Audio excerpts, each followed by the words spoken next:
മിശിഹായിൽ ഏറ്റവും സ്നേഹം നിറഞ്ഞ മാതാപിതാക്കളെ, സഹോദരി സഹോദരങ്ങളെ, ഏറ്റവും സ്നേഹം നിറഞ്ഞ കുഞ്ഞുമക്കളെ, ഇന്നത്തെ സുവിശേഷ ഭാഗത്ത് പ്രധാനമായിട്ടും 3 കുഞ്ഞു കാര്യങ്ങളാണ് ഈശോ നമ്മോട് പറഞ്ഞു വയ്ക്കുക.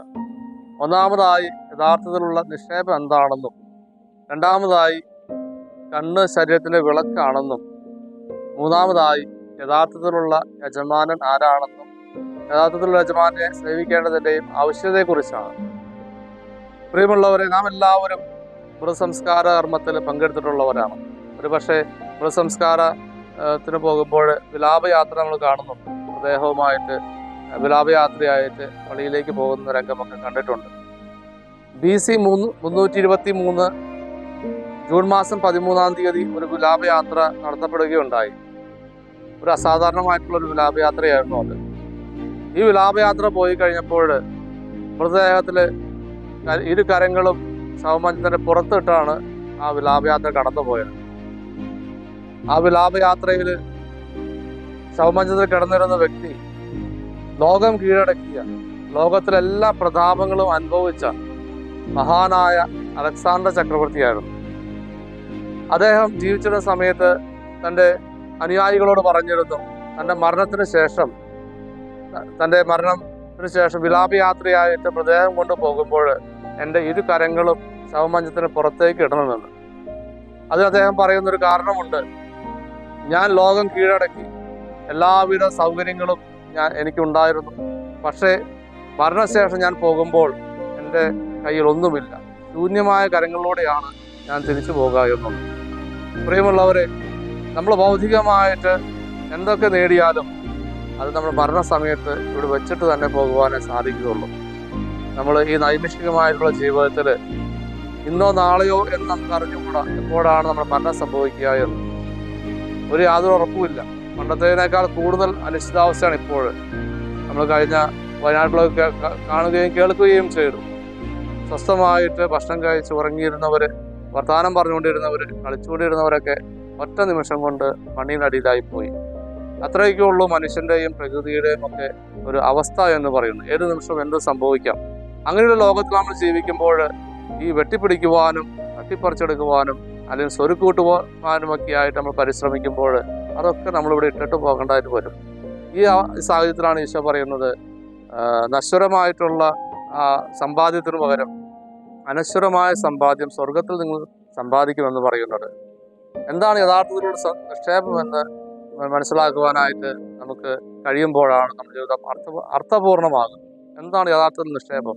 അതെങ്ങനെയാണ് നമുക്ക് സ്വരുക്കൂട്ടി വയ്ക്കാനായി സാധിക്കുക? പ്രിയമുള്ളവരെ, ദൈവസ്വരം അനുസരിച്ച് ജീവിക്കുകയും അതനുസരിച്ച് പ്രവർത്തിക്കുകയും ചെയ്യുമ്പോഴാണ് യഥാർത്ഥത്തിലുള്ള നിക്ഷേപം ദൈവസന്നിധിയിൽ സൂക്ഷിക്കുവാനായിട്ട് സാധിക്കുക. അത് നമ്മുടെ മരണശേഷം നമ്മോടൊപ്പം ഉണ്ടാകും.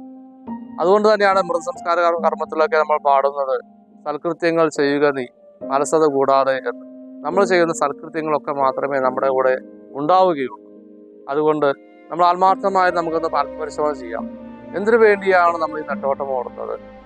മറ്റുള്ളവരെ നമ്മുടെ പ്രശസ്തിക്ക് വേണ്ടിയും മറ്റുള്ളവർ പ്രീതി പിടിച്ചു പറ്റുന്നതിന് വേണ്ടിയും ഒക്കെ മറ്റുള്ളവർ ചവിട്ടി താത്തുമ്പോഴും വിമർശിക്കുമ്പോഴും അന്യായമായിട്ട് പെരുമാറുമ്പോഴൊക്കെ നമ്മൾ ചിന്തിക്കേണ്ടത്, നമ്മളിതൊന്നും കൊണ്ടുപോവുകയില്ല. നമ്മൾ പോകുമ്പോൾ ശൂന്യമായ കരങ്ങളിലൂടെ തിരിച്ചു പോകേണ്ടവരാണ്. ദൈവത്തിൽ നിന്ന് വന്നു ദൈവത്തിലേക്ക് പോകുന്നു എന്ന ചിന്തയോടുകൂടി ജീവിക്കുവാനാണ് ദൈവം നമ്മോട് ആവശ്യപ്പെടുക. കഴിഞ്ഞ ദിവസം ഇൻഡിപെൻഡൻസ് ഡേ ഒക്കെ നമ്മൾ ആഘോഷിച്ചു. ഒത്തിരിയധികം മഹാന്മാരെ നമ്മൾ ആദരിച്ചു, ഓർമ്മിച്ചു. മഹാത്മാഗാന്ധിയെയും ഭഗത് സിംഗിനെയും അതുപോലെ പലരെയും നമ്മൾ വിശിഷ്ടരായ വ്യക്തികളെ ഓർമ്മിച്ചു. കാരണം എന്താ? അവരൊരു സ്വരുക്കൂട്ടിയതുകൊണ്ടല്ല, അവർക്കുള്ളത് നഷ്ടപ്പെടുത്തിയതുകൊണ്ടാണ്. മഹാത്മാഗാന്ധിയും ഭഗത് സിംഗും അതുപോലുള്ള പല നല്ല വ്യക്തികളും അവരുടെ ജീവൻ തന്നെ കൊടുത്തുകൊണ്ടാണ് മറ്റുള്ളവർക്ക് ജീവനെ എഴുതിയത്. ക്രിസ്തു ജീവൻ നൽകിക്കൊണ്ട് നമുക്ക് ഓരോരുത്തർക്കും ജീവൻ നൽകിയത് കൊണ്ടാണ് ക്രിസ്തുവിൻ്റെ ഒരു മഹത്വം ഇന്നും ലോകത്തിലൂടെ വെളിപ്പെട്ടുകൊണ്ടിരിക്കുന്നതും ക്രിസ്തുവിനെ എല്ലാവരും അംഗീകരിക്കുന്നു. സ്വന്തം ജീവൻ നൽകിക്കൊണ്ടാണ് മറ്റുള്ളവരെ നേടിയത്.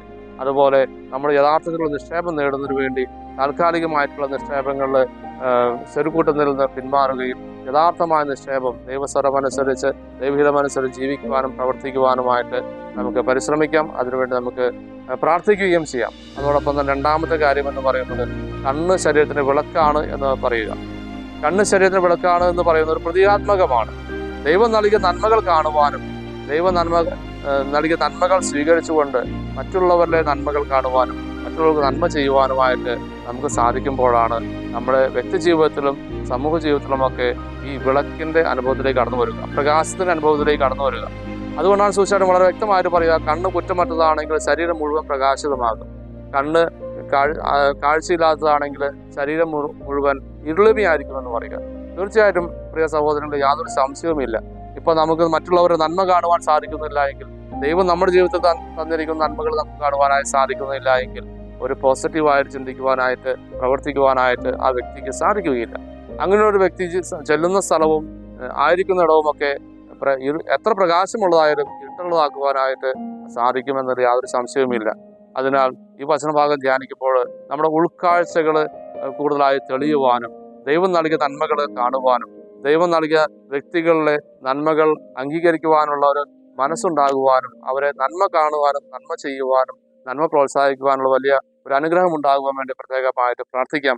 അതോടൊപ്പം തന്നെ മൂന്നാമതായി പറയുന്ന കാര്യമെന്ന് പറയുന്നത് യഥാർത്ഥത്തിലുള്ള യജമാനെ സേവിക്കുക എന്നുള്ളതാണ്. ആരാണ് യഥാർത്ഥത്തിലുള്ള യജമാനൻ? ദൈവം തന്നെയാണ് യഥാർത്ഥത്തിലുള്ള യജമാനൻ എന്ന് പറയുക. കാരണം ദൈവത്തിന്റെ സൃഷ്ടിയാണ് നാം ഓരോരുത്തരും. സമ്പത്ത് അതൊരു തടസ്സമാകരുത്. ഈ സുവിശേഷ അവസാന ഭാഗം നാം വായിച്ചു കേൾക്കുന്നുണ്ട്, സമ്പത്തിനെയും ദൈവത്തെയും ഒരുപോലെ ആരാധിക്കുവാൻ സാധിക്കുകയില്ല എന്നുള്ളത്. സമ്പത്ത് തീർച്ചയായിട്ടും അതിൽ തന്നെ തിന്മയൊന്നുമല്ല. നമുക്ക് ജീവിക്കണമെങ്കിൽ സമ്പത്ത് ആവശ്യമാണ്. പക്ഷേ സമ്പത്തിന് വേണ്ടി മാത്രം ജീവിക്കുക എന്ന് പറഞ്ഞാൽ അത് തിന്മയായി മാറും എന്നാണ് സുവിശേഷം വളരെ വ്യക്തമായിട്ട് പറയുക. പ്രിയമുള്ളവരെ, സൃഷ്ട വസ്തുക്കളെ യജമാനരായി കാണാതെ യഥാർത്ഥത്തിലുള്ള ഈശോയെ, ദൈവത്തെ യജമാനായി കാണുകയും ദൈവത്തിന് കൊടുക്കേണ്ട ഒന്നാം സ്ഥാനം ദൈവത്തിന് കൊടുക്കുകയും മറ്റുള്ള കാര്യങ്ങളൊക്കെ അതിൻ്റെതായ സ്ഥാനത്തിൽ അർഹമായ സ്ഥാനങ്ങൾ കൊടുത്തുകൊണ്ട് ദൈവത്തിന് ഉള്ള സ്ഥാനത്തിൽ തടസ്സം വരാതെ ആയിരിക്കുവാനായി പ്രത്യേകമായിട്ട് നമുക്ക് പരിശ്രമിക്കാം. ഈ ഇന്നത്തെ സുവിശേഷ ഭാഗം വിചിന്തനം ചെയ്യുമ്പോൾ ആത്മാർത്ഥമായിട്ട് നമ്മെ തന്നെ പരിശോധിച്ച് നോക്കാം. നമ്മുടെ നിക്ഷേപം എവിടെയാണ്?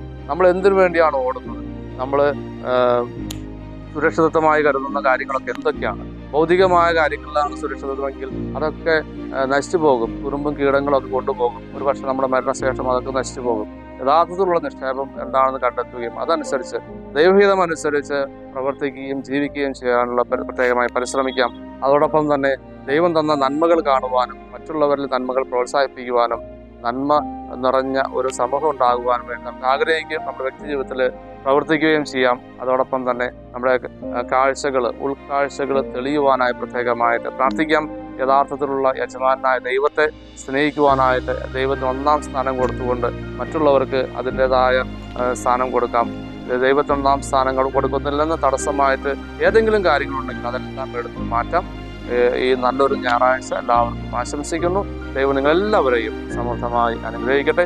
നിങ്ങളുടെ ആവശ്യമിശിഹായുടെ കൃപയും പിതാവായ ദൈവത്തിന്റെ സ്നേഹവും പരിശുദ്ധാത്മാവിന്റെ സഹവാസവും എല്ലാവരിലും സമൃദ്ധമായി ഉണ്ടാകട്ടെ, ഇപ്പോഴും എപ്പോഴും എന്നേക്കും. ആമേൻ.